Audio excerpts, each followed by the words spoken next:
કથા સાંભળવાની ત્યારે તાત્પર્ય સહિતની વાતો તન્મયતા સાથે સાંભળવાની. એ સાંભળો તો એને શ્રવણ કહેવાય. સાંભળતા 12 ચક્કર મારી આવો ને જલ પી આવો ને ચક્કર મારી આવો ને ઊભા થઈને આટો મારી આવો, એને તન્મયતા સાથે સાંભળ્યું ન કહેવાય.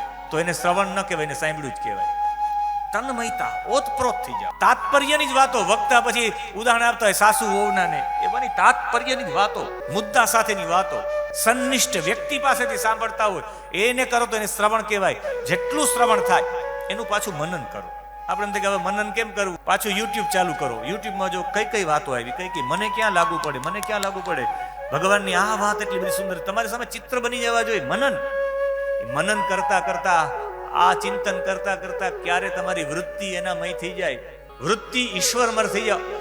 અનવરત ચિંતનમ, જેને કહેવાય નિધિધ્યાસન, નિરંતર ચિંતન કરતા કરતા વૃત્તિ પરમાત્મામય થઈ જાય, તમે પરમાત્મામય થઈ જાઓ. એવા વ્યક્તિ છે, એવા વ્યક્તિ સાંભળતા સાંભળતા એના તરંગો હળવા થઈ જાય.